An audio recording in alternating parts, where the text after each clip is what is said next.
Mars, ikaw ba yan? Uy, Mars, kamusta ka na? Mars, buntis ba anak mo? Paano mo naman nasabi, Mars? Ba't ganun? Ang laki ng tiyan. Imposible yun, Mars. Wala nga jowa yun eh. Ay naku, Mars, tanungin na lang natin. Anak, punta ka nga dito. Ano yun, Nay? Anak, di ba wala ka naman jowa? Nay, aamin na po ako. May jowa po talaga ako. Pero di naman kayo nakikita, di ba? Nay, madalas po kami magkita. Pero di ka naman buntis, di ba, anak? Nay, may aaminin ako sa'yo. Isang buwan na akong... Naku, ayan na ba sinasabi ko sa'yo, Mars? Anak, ba't ngayon mo lang sinabi sa akin? Magkakaapo na tayo. Nagdadalang tae. Hala, bukas na pala pasahan nito. So, ano na balita ng revision ng thesis natin, Samantha, ha? Babe, ano ba? So, ano na balita sa revision ng thesis natin, Samantha, ha? Hala, di ko pa nagagawa yung thesis namin. Nagka-emergency kasi. Sus, emergency? Kasama mo lang naman jowa mo. Tanggalin kita sa group dyan eh. Patay, lagot ako neto, babe. Paano niyan tayo?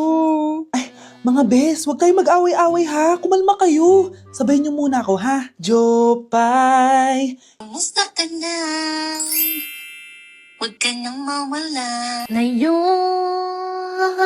Teka, si Scarlett ba yun? Dadalhin kita sa aming bahay. In fairness, ang ganda ng boses mo, be. Di tayo aalis tayo. Sa tunay na mundo. O, diba? Kumalma rin kayo. Ang fun kasi magkanta-kanta dito sa bus. Tapos, nakakaaliw pa yung mga filters. Buti na lang talaga, magaganda yung mga boses natin, mga bae. Truly! Wala pang ginawa sa Scarlett, oh. Ikaw, Scarlett! Nasaan yung RS mo, ha? Ay, sorry. Wala din pala ako. Wait lang, gagawin ko na, ha? Sorry na. Pwede ba? Hello, nalipat na naman ako. Nasaan na naman yun? Ha? Kailan pa nagka-aircon sa classroom namin? Alamig. Class, bring out your iPad and Apple Pencil. Mag-lecture tayo, okay? Kopyahin niyo yung nasa projector. Ano daw? iPad na gamit ngayon? Grabe, ang yayaman naman ng mga tao dito. Ma'am, pwede mo ba ako magsulat sa notebook? Ha? Wala kang iPad?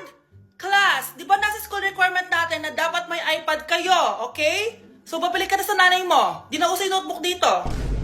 Wala naman kami pambili nun eh. Oh, class, i-share nyo naman kung saan kayo pumupunta tuwing weekends. Ma'am, nasa Japan po kami tuwing weekends kasi malamig dun tapos may snow pa. Ma'am, sa Paris po kami. Nandun po kasi yung Eiffel Tower tapos sila mami po kasi mahilig mag-shopping dun eh. Lu, ang bongga naman ng mga to. Oh, ikaw Scarlett. Sa kwarto ko lang po, ma'am. Kailangan po ba umalis? Hindi naman. Siguro mas gusto ni Scarlett yung nagpapahinga siya sa magandang kwarto niya. Class, magkukulak ako ng class funds ha? 1,000 each student lang. Ha? 1,000 yung class funds dito? Ma'am, card po yung mode of payment ko. Sure, patap na lang. Ayan. Ma'am, ako din po card. Ayan, okay na. Wala na akong pera. Ma'am, pwede ba ako bumalik sa dati kong school? Ang yayaman kasi ng mga tao dito eh. Ay, ganun ba? O sige, i-drop na lang kita ha? O ito po ma'am, card na lang. National ID.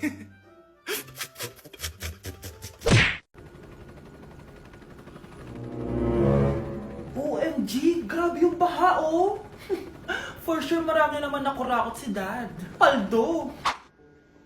Oh, Cheska, ba't ang aga mo? Di ba traffic kasi baha? Ay, opo ma'am, baha nga po eh. Kaya pinag-helicopter na ako ni Daddy para safe ako. Kawawa nga po yung mga tao eh. Wow, sana all.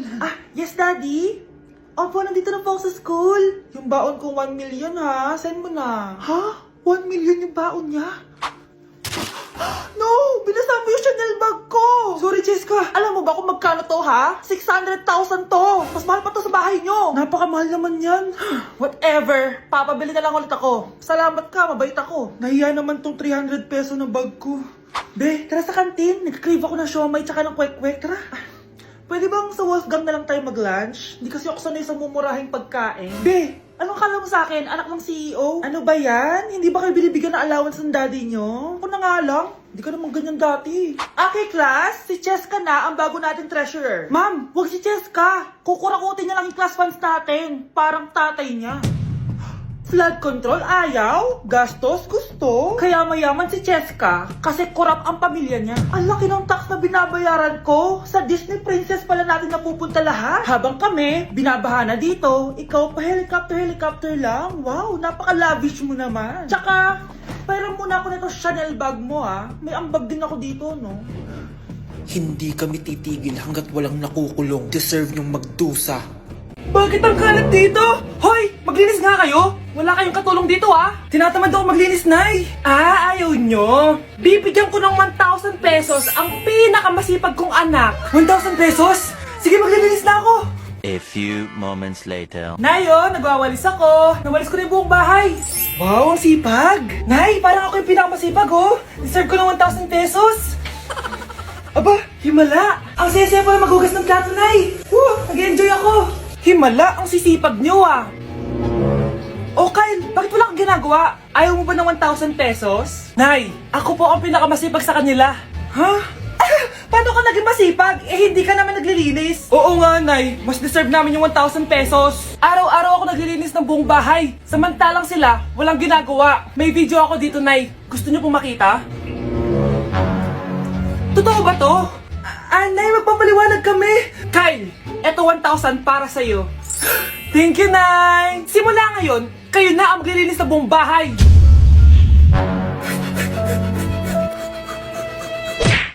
Tama na! Ano to? Wala na namang ulam? Mahal, pangako bukas may kakainin na tayo. Sinabi mo rin yan kahapon! Paano tong anak natin, ha? Paano natin ito bubuhayin? Mahal, please. Magtulungan tayo. Makakaahon din tayo dito. Ayoko na. O ito, ikaw na maghalaga niyan. Mahal, please. Huwag mo naman kaming iwan. Babalik na ako sa dati kong buhay. Sa buhay na nakakain ako na masarap. Sa buhay na nakakapag-party ako. Sa buhay na prinsesa ako. Ayoko na ng gantong buhay. Mahal, please. Babawi ako. Kaya mo na yan. At wag mo na ako gugulin, ha? Anak, pangako hindi kita iiwan, ha? Nandito lang ako para sa'yo. Hindi kita papabayaan. Okay, Mr. Ramon? Ma'am, tanggap na po ba ako sa trabaho? Sorry sir. Based sa resume mo, hindi ka pala nakapagtapos ng college. Ang hanap po namin is college graduate. Uy Ramon, mukhang galing ka sa interview ah. Natanggap ka? Hindi nga eh. Baka may alam kang pwede kong pasukan ng trabaho. Pwede ako. Sige, sabihan kita ha. Salamat Susan. Dami naman basura dito. Ramon, may hiring daw yung kakilala ko at pwede ka daw doon magtrabaho. Ha? Talaga? Sa wakas, mabibilin ko na lahat ng pangangailangan ng anak ko. May anak ka pala? Oo. Iniwan kami ng nanay niya dahil di niya kaya tong gantong buhay. Hayaan mo, hindi mo deserve yun. Wow, ang bilis. May pumalit na agad sa akin? Mali ka nang iniisip. Alam mo ba Ramon, nabibili ko na lahat ng gusto ko ngayon. Kumakain kami sa magandang restaurant at nakatira ako sa mansyon. Ha? Honey, tara na. Ipag-shopping pa kita mamaya. Baka malit pa tayo sa dinner natin. Okay, honey. Papunta na. At ikaw babae ka, kung ayaw mong masira ang buhay mo, layuan mo yung lalaking yan. Okay mga anak, pumila kayo. Ibibigay ko rin mga pamasko nyo. Hi, Nay! Aba, unang-una sa pila ang pinakatamad, walang silbi at puro jowa ang kinaatupag.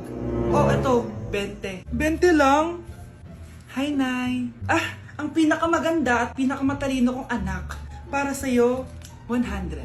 Thank you, Nay! Hi, Nay. Oh, eto, 20. Puro lang naman papogi at pasikat ginagawa mo. Ang pinakagwapo at pinakamasano rin kong anak. At dahil dyan, meron kang 100. Ayan mga anak, nabigay ko rin mga pamasko nyo. Ano naman yung mga bibigay nyo sa akin? Sino ba naman ako, diba? Nay, ito po regalo ko sa inyo. Sukli po yan sa 20 na binigay nyo sa akin. Sukli? Nay, yung regalo ko po sa inyo, yung perfect score ko sa quiz. Perfect? Pwede na. Nay, regalo ko sa'yo yung 10,000 na followers ko sa TikTok. O, diba? 10k followers. Nay, ito po regalo ko. Buti pa si Kyle may regalo sa akin. Di tulad ng iba dyan. Kyle, ano to? Pampapayat po, Nay. Baka kailangan nyo po. Grabe, nakakapagod mag-aral. Tara, Bes! Road trip tayo! Hindi! Arcade na lang! Hindi, Bes! Road trip na lang! Arcade! Ha? Away ng away eh. May share ako na bago na sure ako kung saan tayo magkakasundo.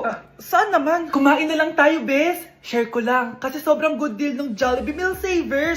Pang everyday go-to meal natin. Bakit? Ano meron? Mag Jollibee Meal Savers tayo. Kasi nandito lahat ng faves natin. Lahat may drinks at kasamang rice or fries. 1-piece burger steak with double rice. 1-piece chicken joy with drinks. At 1 Jolly Spaghetti with fries and drinks. Kaya kahit araw-araw tayo kumain, bes, busog sulit sarap. Our go-to meal. Ayan, yan yung gusto ko. Kinikrave ko yung burger steak with double rice. Makakatipid na, mabubusog pa tayo. Diba? Kapag cravings mo yung go-to mo, tapos wak sa araw-araw, sulit talaga. Kaya tara na, bes. Gutom na ako. Excited ka masyado. Libre mo ako next week, ha? Sige, bes, go. Basta, Jollibee Meal Savers, ha? Go! Hoy, huwag kayo maingay, ha? May gagawin ako. Sinasabi ko sa inyo. Happy New Year, family! Nay, mas nasabog! And friends, ha? Punyeta naman! Kita nyo naman ginagawa ko, diba? Isa pa. Happy New Year! A few moments later. Sabi daw anak, kapag tumalon ka sa New Year, tatangkad ka daw! Talaga po, Nay? Susubukan ko po! Ah! Anak, sabi dito fake news lang pala!